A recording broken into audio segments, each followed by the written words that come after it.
it's good to be back. At home, when I told them I was coming back, they said, nobody will show up. They don't remember you. So I should take a picture and send it back.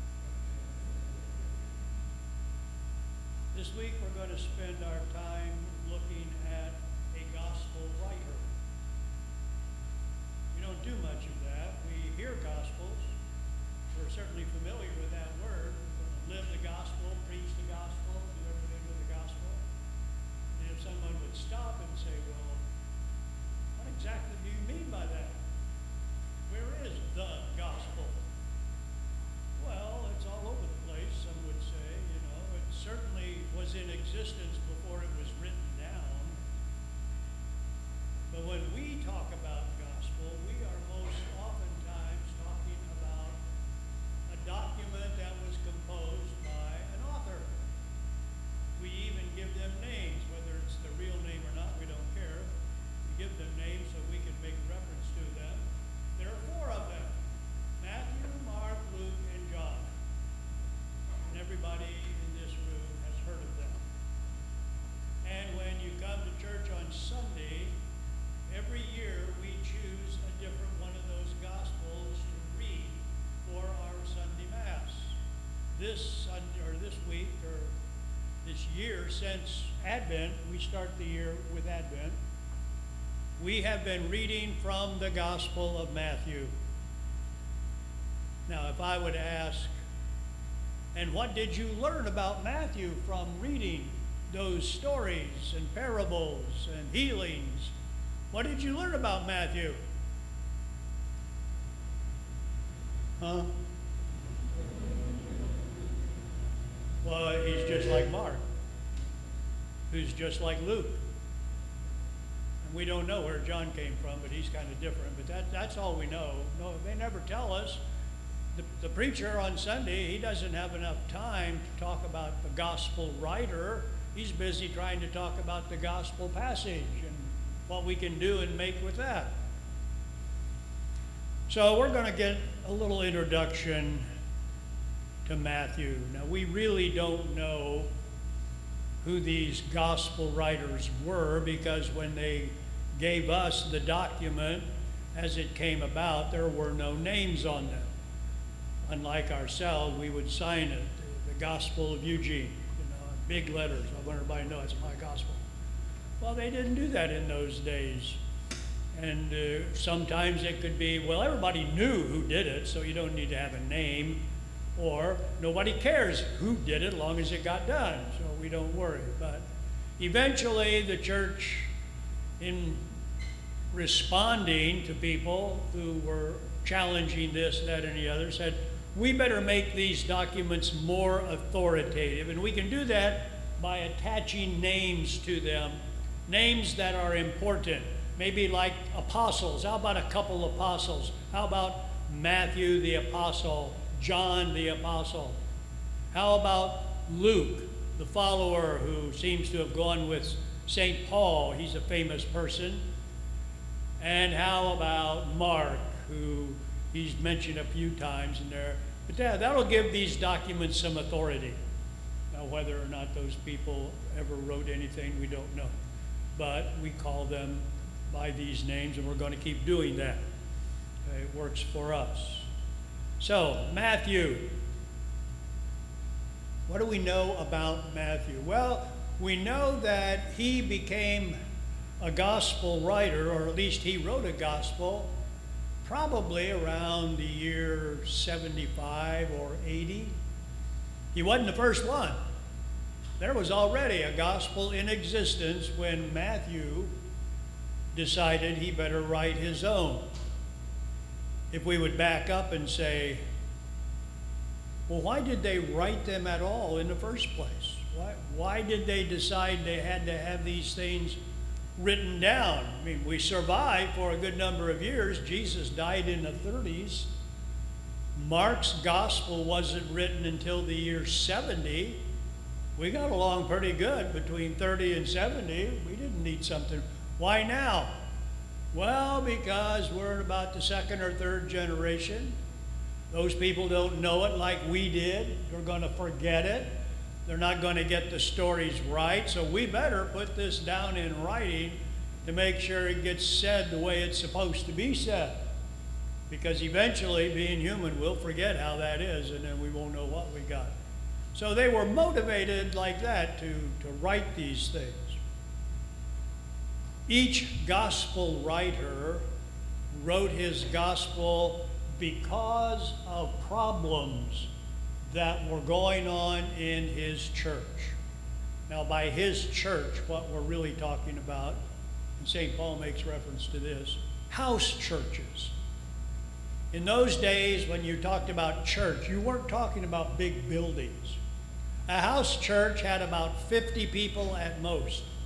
They were called house churches because some way or other, the evangelist or somebody working with them knew someone, generally someone with money, who had a big house. And they worked it out so that we, the church, could meet in your house. And that's where we would have church. We would come together and have our meetings, our study, our prayer. We would celebrate the Eucharist all in a house, not a huge building. And there wouldn't be more than 50 of us, probably more like 30. And so Matthew is probably addressing 3 or 4 of these house churches. Now, if we would say, well, I saw Mark's gospel.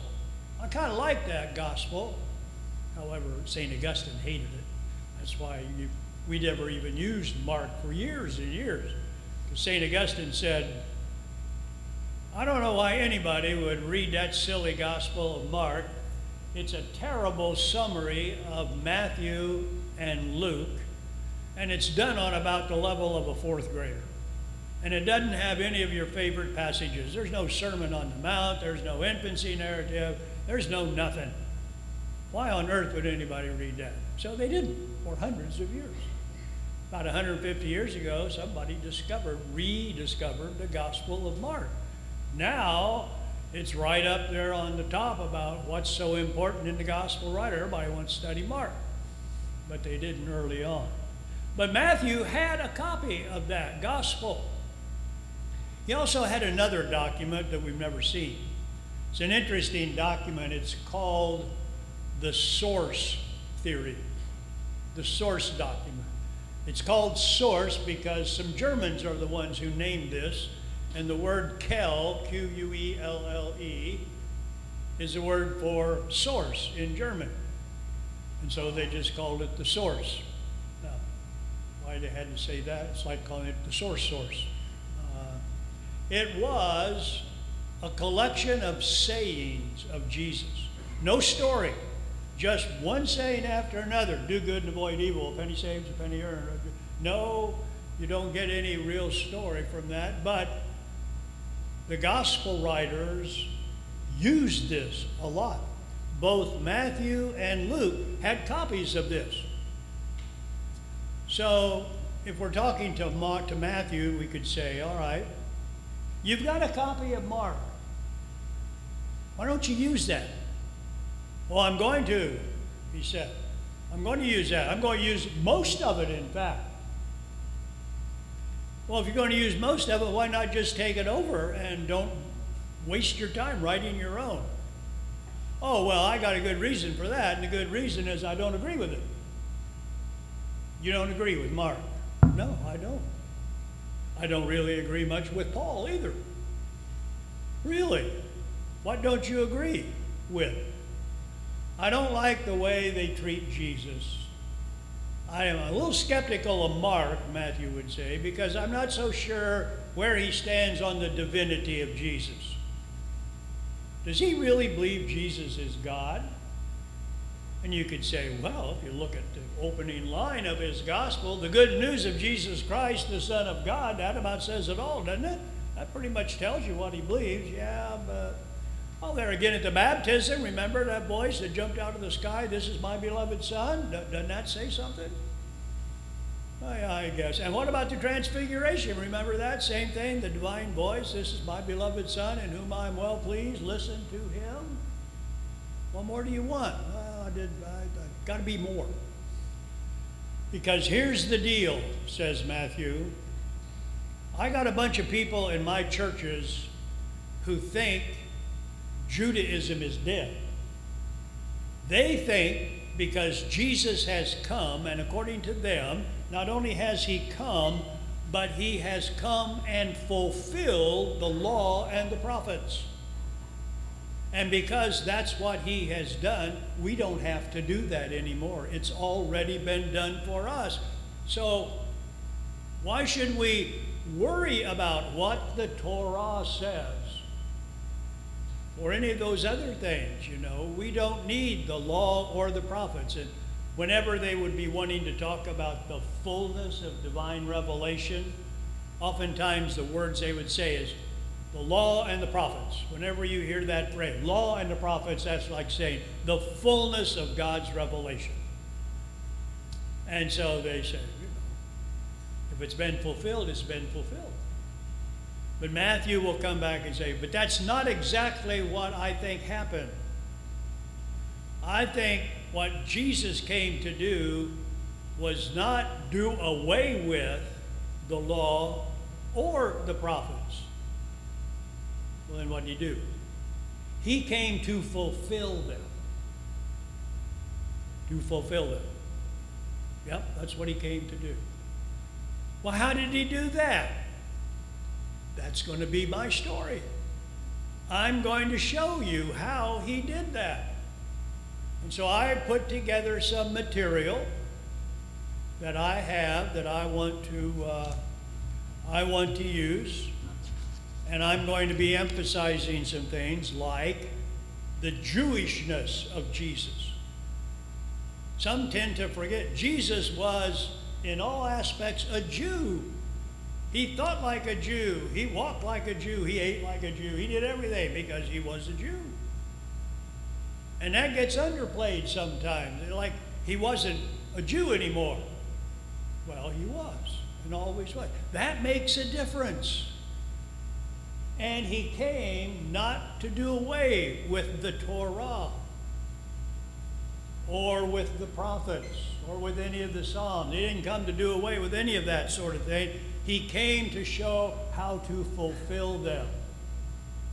And one of the ways he did this, and you can find this in chapters 5 to 7 of Matthew's Gospel, what he did to fulfill this was he wrote a handbook.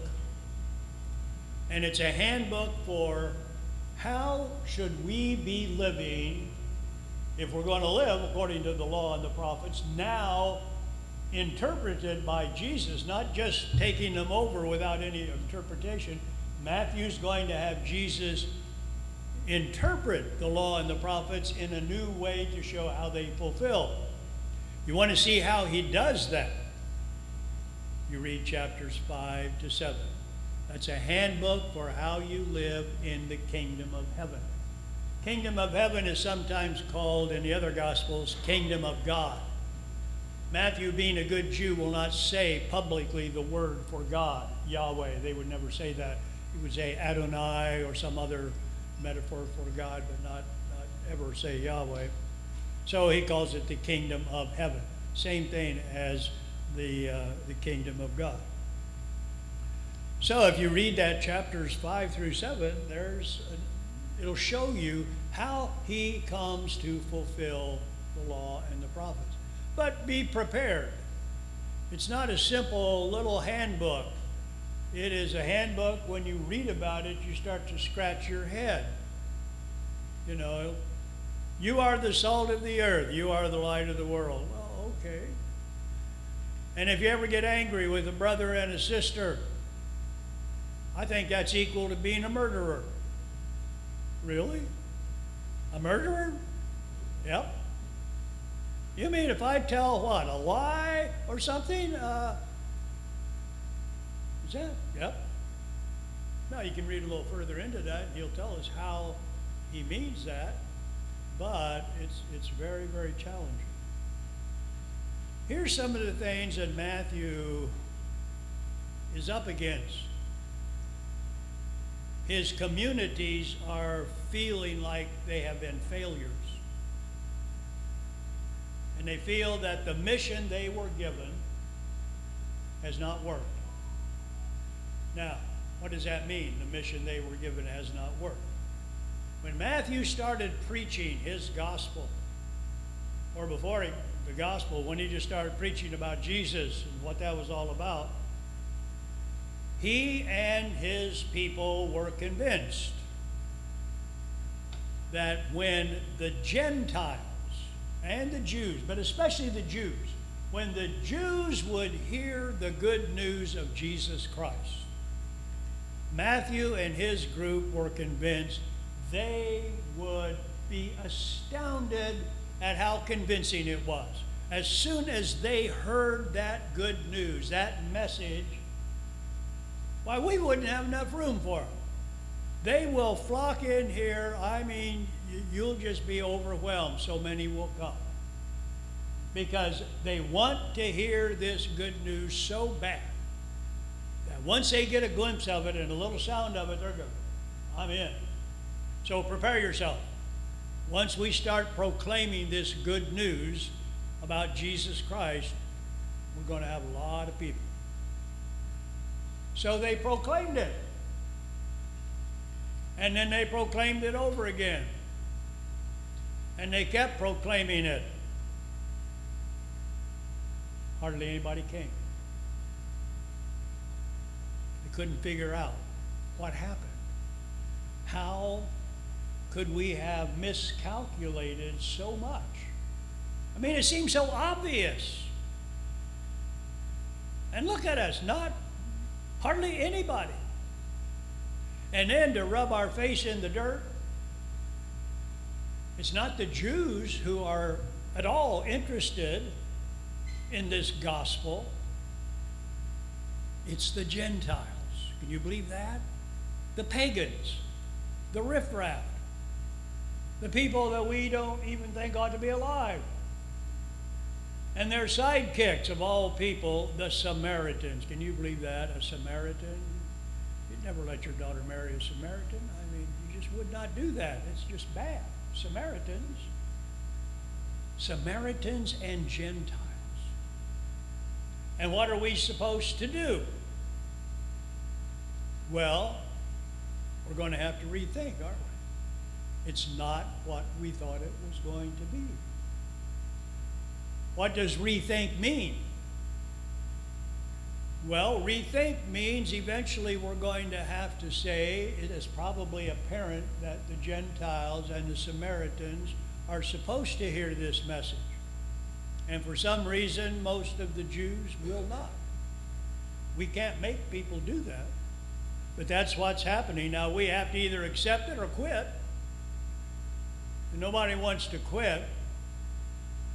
But it's going to be a big change for us. There are people today who like to tell us, you know, the church really knows what it is about and it doesn't want to change. It doesn't have to change. When it has the fullness of truth, why on earth would it have any motivation for changing? And that the church by nature doesn't change. Now, we hear versions of that all the time. There's not an ounce of truth in that, of course. If you know how all this stuff started, and just like with Matthew's gospel, from the very beginning, one of the biggest challenges that the followers of Jesus had to endure was change. Not just changing your shoes or your socks or something like that. Real fundamental change. Changing the mission. When Jesus was himself preaching, he probably in his earlier days said, my message is only for the Jews. I have come only for the lost sheep of the house of Israel. And when he got together with his disciples, he told them that. We're not going to anybody else. We're only going to these lost sheep of the house of Israel, the Jews. That's what we are supposed to be doing. Proclaiming the message to them. That's who we go to. Nobody, I don't want you going into any place else. Leave the Samaritans alone. Leave the Gentiles alone. And then you noticed in Matthew's gospel, he's got some interesting stories to say. You want to know how Jesus had a change of mind? Because when the gospel ends in chapter 28, there's been a terrific change of mind. Go, therefore, and preach the gospel to all the nations. Just the opposite of what he probably said early on. Now, all of a sudden, it's to all the nations, all the people. How'd that come about? How did he have that change of mind? See, we don't hear much about that. Well, here's one of the reasons why, because of how that happened. There was a woman, and oftentimes in the gospel, these women are the ones who really have some terrific influence. There was a woman, and she was a Canaanite woman, Gentile. She'd be referred to as a pagan. Jesus and his followers would not have wanted to have anything to do with such people. And she had a daughter who was possessed by some kind of a demon, and we don't know how she knew about Jesus. But not only did she know about him, but she was convinced he had the power to cure her daughter. Now, she's not asking for anything for herself, just her daughter. And she goes and she tells him that, Lord Master, my daughter's suffering from a demon. Come and expel the demon. Well, his disciples didn't like her being there. They tried to shoo her off, and she was persistent. They weren't going to get rid of her. Jesus, Master! Well, he's getting irritated too. And so he goes and gives her that little spiel. I have come only for the lost sheep of the house of Israel. On and on she goes, I don't care what you came for. All I want you to do is cure my daughter. I don't care about your lost sheep of the house of Israel, anything else. You have the power, you do it. And he's caught off guard. He doesn't know how to respond. She has played his cards, and she has won. I want you to do this, and I want you to do it now. Well, I wonder if that might not be the beginning of the change, because he does what she wants. She says he's never seen such powerful faith. And he just says, go, your daughter is cured, and she was. From that moment on in the story, he starts to lessen that vigorousness about only for the lost sheep of the house of Israel until the end, where it's go to all the nation, universalism. See, that's all Matthew's writing of this story. He puts all of that in there to kind of show us how it's all supposed to be working. The synagogue officials don't like Matthew's church. They don't like it for a good reason, they would say. One of the things is in Matthew's church, the kind of synagogue leaders you had, they would say, well, all right, if you folks, if you want to say Jesus is the Messiah, we don't care. I mean, in Judaism, we don't believe the Messiah was divine. Matter of fact, we would not want that. So, if that's what you want, go ahead. There's been a bunch of people claim to be the Messiah before you. Most of them were half-hearted military people. They get a little ragtag group of people and say, we're going to throw the Romans out of Rome. Yeah, well, it lasted about 20 minutes and it'd be done. The attitude now is if anybody comes along and says, we're the Messiah and we're going to do this, all right, go ahead. They won't, and we won't have to waste our time. But don't mess with it. But here's what's bothering us.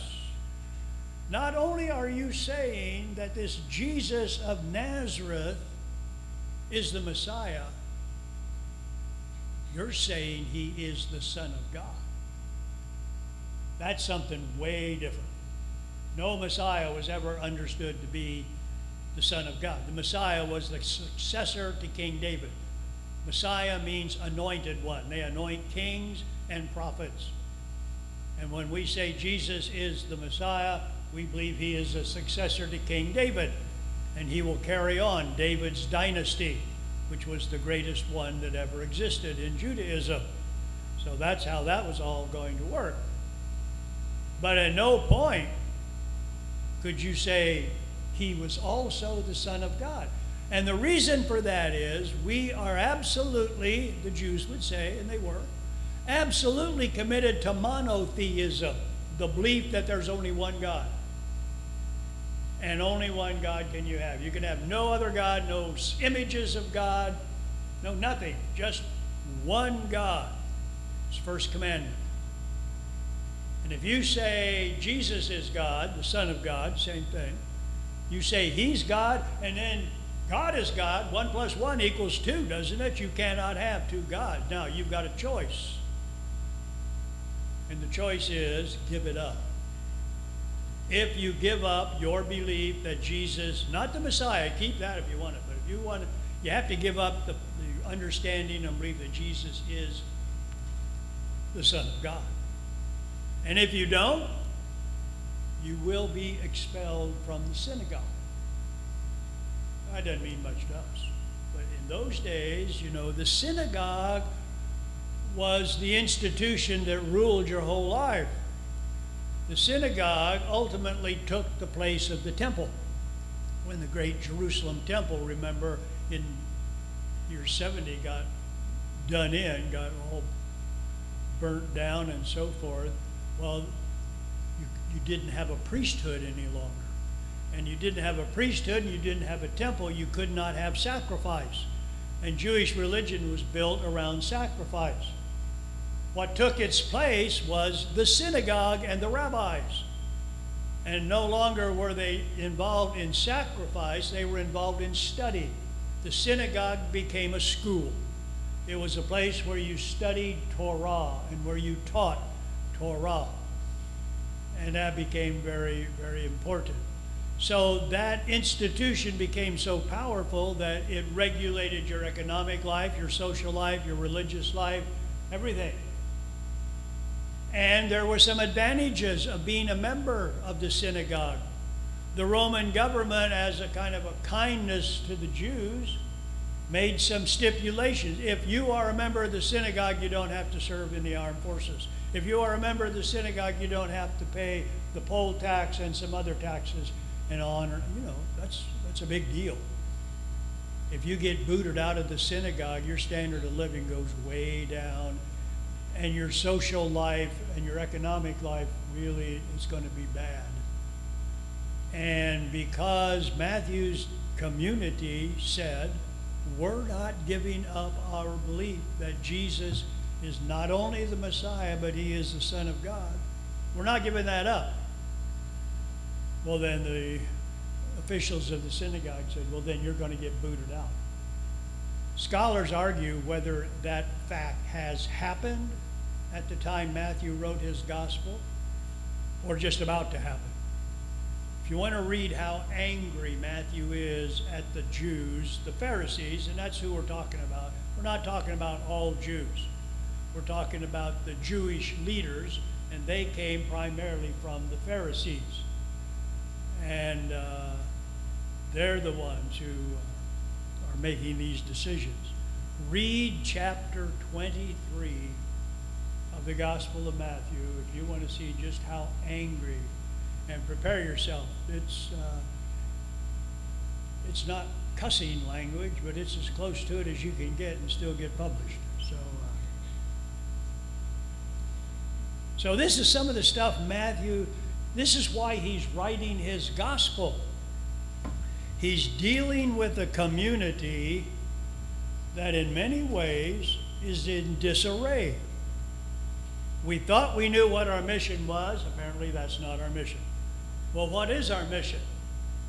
Well, to proclaim the good news. And, to proclaim what we have in that handbook, that first discourse. You see, Matthew, when he was writing his gospel, he structured it. He had some interesting material, which scholars call discourses. He had 5 of them. And I can even tell you what they are. The first discourse is the Sermon on the Mount, chapters 5 to 7. Most important one. Second discourse, and Who is and who decides? Who speaks for the church? What is the role of church leaders?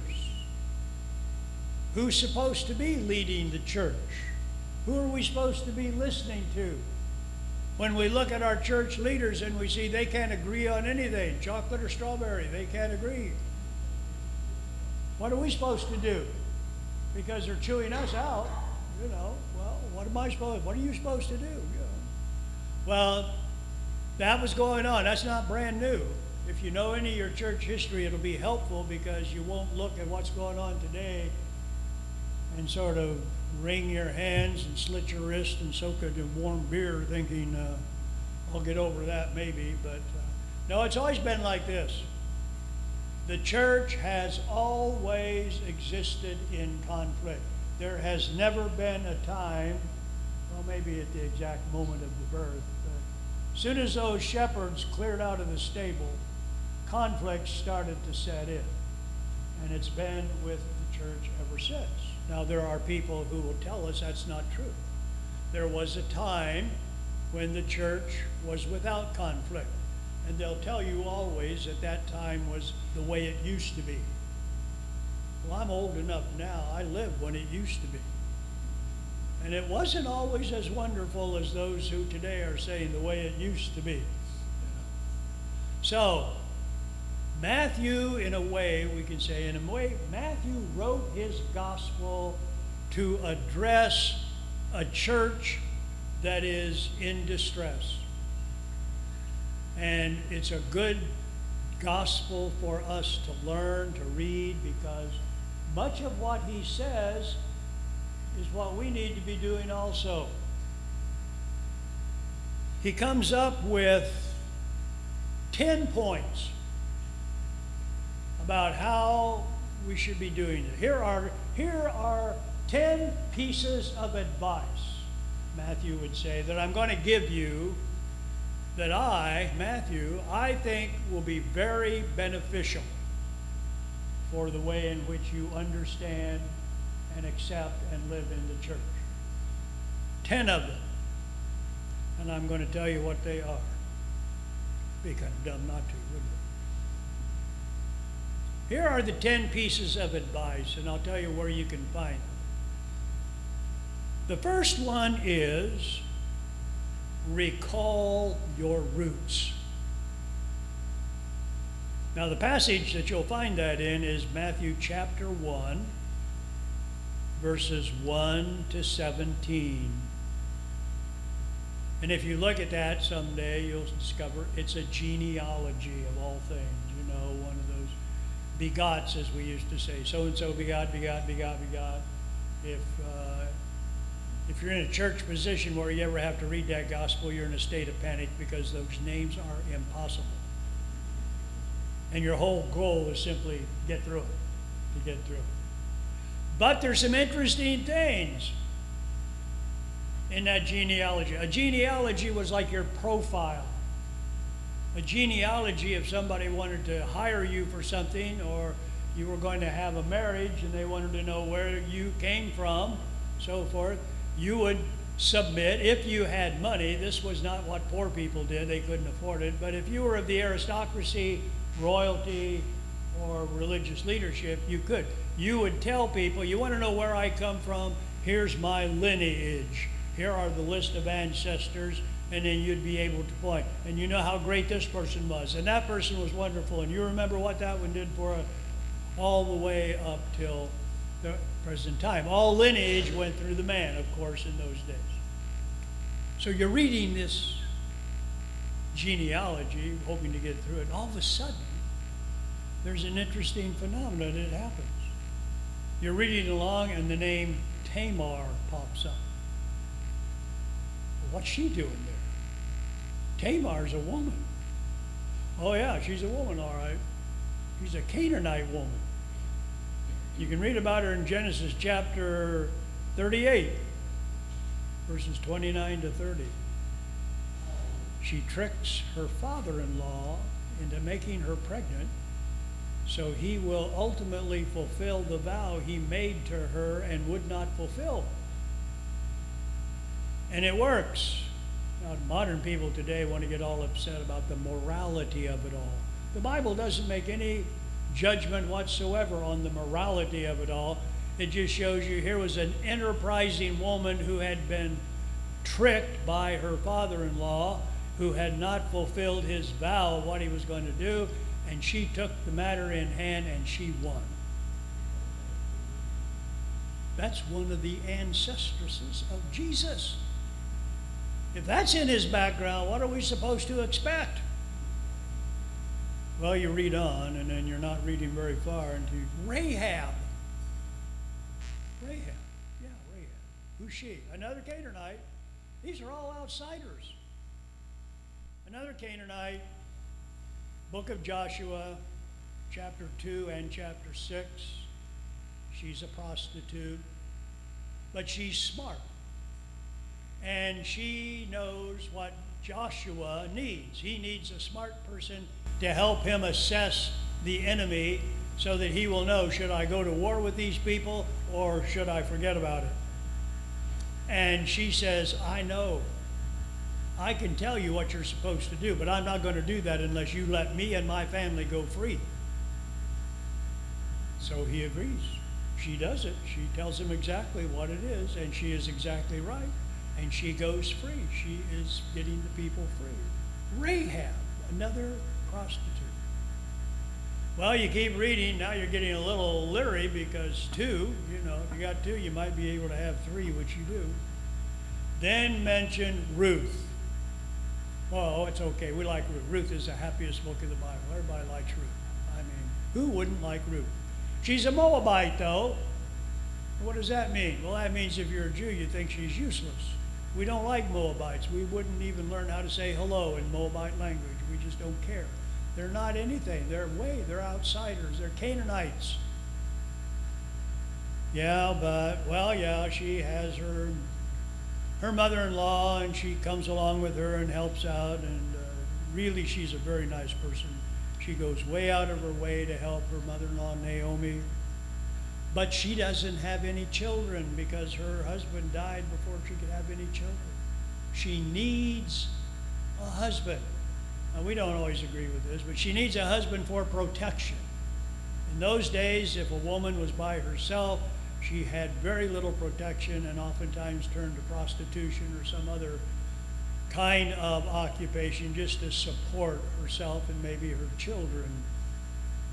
And so Ruth knows she needs a husband, and she knows who she wants. Boaz. Boaz is the ideal husband. The Bible says Ruth found Boaz, took him back into the barn. Next thing you know, she's got a child. Well, we're not that dumb. We know how that works. But she, in a way, tricked him, but in a way she was clever. She knew what she wanted. She knew how to get it, and she did. Now, why is Matthew telling us this? Because Matthew's saying, I want you to get the full background picture regarding Jesus. Don't paint him as some little plaster saint. Look at these people who come in his lineage. You might get some idea what he's going to be like when he starts doing what he's going to be doing. And then they won't even give the name to Bathsheba. She's just called the wife of Uriah. We all know the story of Bathsheba. It's an interesting story. All the things that happened to her, and she never gets a speaking part. You never find out what she thinks of all this stuff going on around her. Great King David decides he wants her because he just lusts, and he's got the power, and so he does it. And he's going to pay a price for that. The price he pays for taking her is his family life just disintegrates. He is the absolute worst family man in the whole Bible. He can't do. If it wasn't for Bathsheba, there would have been no Solomon. David couldn't make anything work in his family. She's the one who had to come along and make the whole thing work. And she does. And she does. So, then the whole story ends with Virgin Mary. And that's much different than those other women. Recall your roots. That's what Matthew wants us to do, to know whatever you find in your background, that's going to be part of you. And he pointed out these women in Jesus' background, because when he unfolds who Jesus is, some of these characteristics, it's not going to be immoral stuff he does, but the way in which when he sets his mind to do something, to get something, he'll do it. You stand in his way, go ahead. He'll get it. And you'll see this as he and the Pharisees get pitted against one another in the Gospel of Matthew. The second piece of advice, delay gratification. We're going to look at that one tomorrow. That's chapter 5, verses 3 to 10. Very important passage for Matthew. That's what we call the Beatitudes. It's the beginning section of that great Sermon on the Mount. Lots of interesting, good things in that we'll look at tomorrow. The third piece of advice, deepen your faith. Matthew has a phrase he uses oftentimes for his own disciples. He calls them little believers. Unlike Mark, who will say his disciples don't believe anything. Matthew doesn't go that far. But Matthew says, well, they try, they mean well, but they just have little faith. They just don't have a lot. But then he turns around and says, but on the other hand, you don't need a lot. A little is good. If you put your little faith to practice, you can do an amazing amount of stuff. So just to be of little faith is not getting out. You don't have an excuse. Just put it into practice. One of the key phrases Matthew will use any opportunity he has is, talk is cheap. The only thing that counts is when we take the talk and we put it into practice. Fourth piece of advice, grow in love. Matthew 22, verses 34 to 40. Grow in love. What is the greatest commandment? Well, love your neighbor, so on and so forth. Grow in love. Number 5, become like children. Matthew 18, chapter 18, verses 1 to 4. This is a chapter where the church bases its belief on guardian angels. Interesting idea. A lot of people think that's nonsense, but the Gospels do not. Number 6, wait with patience. Matthew 13, verses 24 to 30. Number 7 is very important. Lament your losses. Matthew's community had a lot of losses. He's advised them, you got to lament your losses. And there's a real lesson in that for us, too, that we'll talk about. Number 8, lead by serving. Here's where he's going to come down hard on the Pharisees. You don't lead by overpowering people. You lead by service. And Jesus, of course, is going to be the paradigm for leading by serving. Number 9, go out to all the nations. Well, we talked about that. Matthew 28, verses 16 to 20.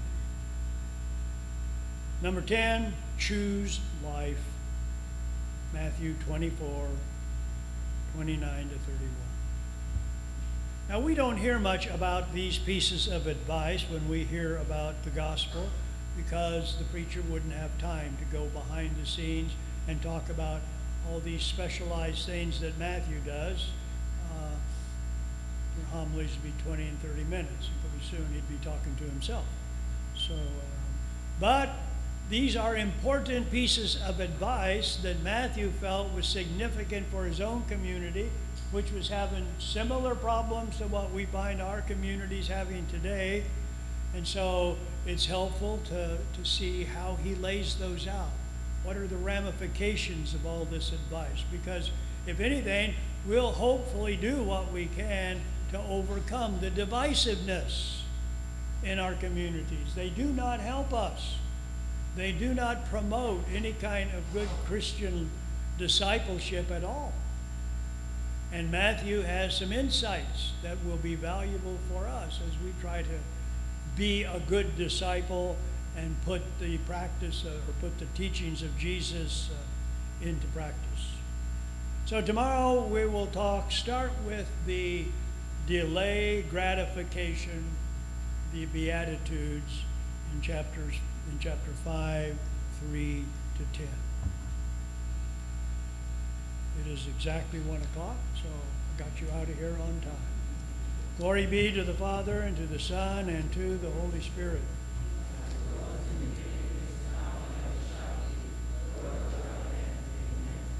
Thank you.